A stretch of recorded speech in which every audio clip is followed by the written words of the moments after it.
Back pain is no joke. It is one of the most annoying things to deal with and can eventually end up leading to other chronic pain in your life. I'm Master Hogan, helping you master yourself. Today we're beginning a series on back pain. We are starting with looking at low back pain. We're doing that because it is one of the more common forms of back pain, probably the most, and because it is more complex usually than other back pain that happens higher in your back. So we're tackling the most complex part first. So when we are considering this, we have to understand that there is no one single thing that works for every single person. And that is because there is no one single origin of the back pain for everyone. It's different. So that being said, this is meant to be a practical guide to help you help yourself. Okay, so this video is going to explore what I believe will help the most people, and that is this framework. Remove the trigger, condition the solution. Remove the trigger, condition the solution. From that perspective, most of people, especially in America, everywhere really, they sit all the time. They're sitting down all the time. What happens when that is going on? Well, a few things can happen. Usually, your hip flexors will get tight because they're in a contracted, shortened position all the time. Another thing that can happen is that your glutes will get weak because they're in an extended position all the time. Or for that matter, not just your glutes, but any posterior muscles around your hips. So any combination of that can be the case. And anytime you have that lack of balance, let's call it, there is going to be some weird dysfunction with how your body feels and with how your body moves. So that being the case, there is one particular muscle that connects from your leg to all of your lower vertebrae, your lumbar vertebrae.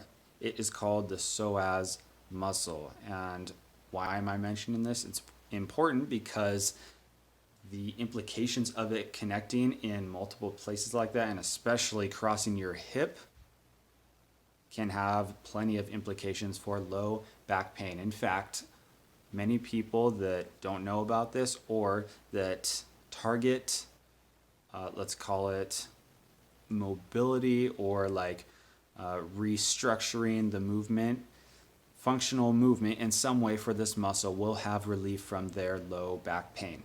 So I'm going to offer you something that I believe has the most upside for the least amount of potential downside.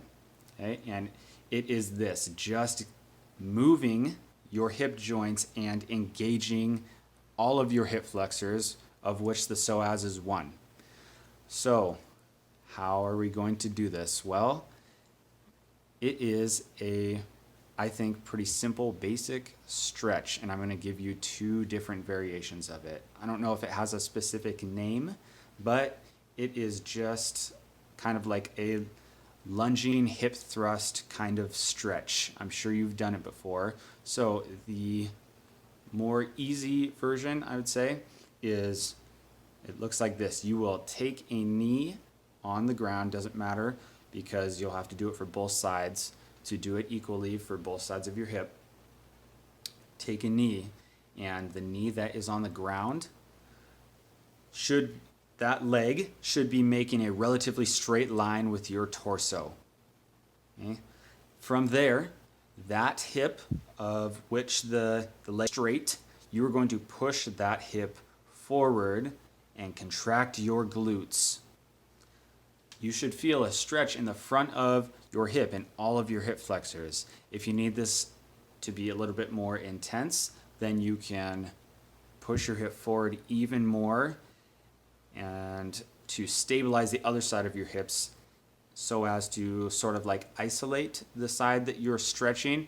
You can push your heel of the opposite side of your body into the ground to try to like anchor yourself to the ground. That will help isolate. So from there, when you're pushing, you are trying to really just lengthen from your knee, where your knee on that side is anchored to the ground, up through your torso as much as you possibly can. So leaning back, it has its diminishing returns, but you can do that if it helps. If this is not enough, or if this becomes not enough, then I would recommend, and in fact, I'd recommend you starting do this once you're comfortable, because you can do both. The more advanced version. For this, the knee that you would otherwise have into the ground, you'll find the crook of a wall, okay, so where the wall is at 90 degrees. You will put your knee here into the wall with the shank of your leg up into the wall. So knees here, shank is up, and the instep of your foot is facing the wall, and your shin is making contact with the wall. Okay? From there, you will start to stand up into that lunge position. So your other foot will still be planted flat on the ground to help you balance, but you will be closing the gap between your calf and your hamstring of the leg that's making contact with the wall until your torso is semi-upright as much as you can get, or upright if you can go all the way, and your calf is touching. So if this is your calf and this is your hamstring, you're closing until they're touching, and you should be flattened basically against the wall. Okay, so I would say a lot of people probably will not be able to get up against the wall because it can become pretty intense as a stretch. But again, just getting into the position and moving the joint in this way is something that a lot of people don't do, and therefore need to do more. Like I said, very low risk, very potential high reward. So this is my first thing.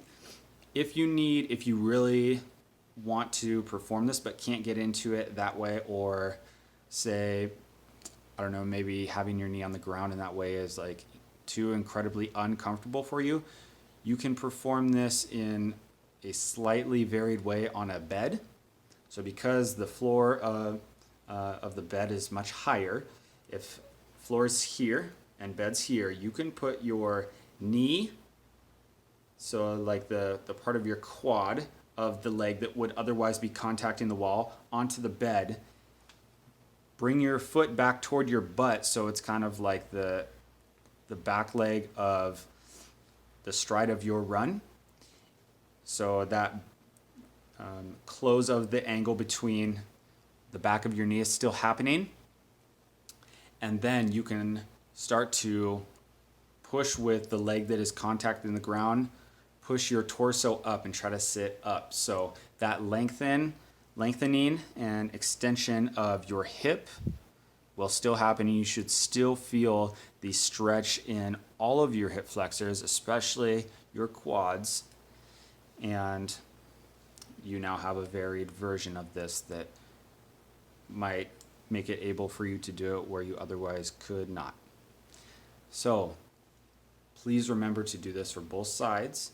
Don't just do it because one side of your hip is hurting, right? It's kind of like Newton's third law of motion. Any action has an equal or opposite reaction. So just because you stop feeling pain doesn't mean that the trigger will be removed necessarily. It could just move. Could just move somewhere to be localized elsewhere in your body. So keep that in mind. And again, for our framework here, we are trying to remove the trigger, which for a lot of people is just sitting too much.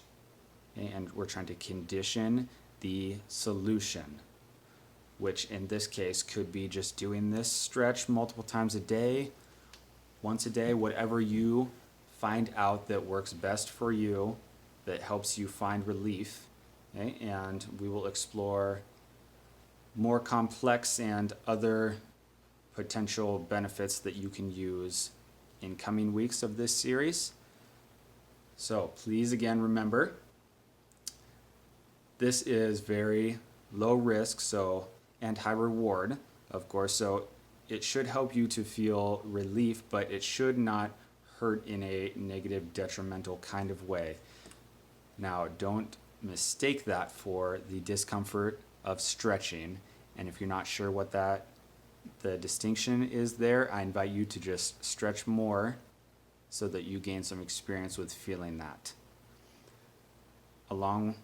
Aside from that, there is nothing much more to mention. I would say you can do this stretch for time, a few minutes. You could potentially work up to like slowly standing up until you're at your like maximal range, and then figure out where that is and slowly like set yourself a timer, and at the beginning you're starting at your lowest, and at the end you should be at your end. So you're getting all of that time where you're being stretched, and as time goes on you're increasing the intensity.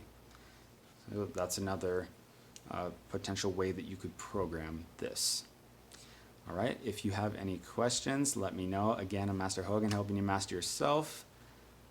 Let me know if you have anything else that I can help or explore for you as far as topics go. Other than that, again, I'm Master Hogan. Take care.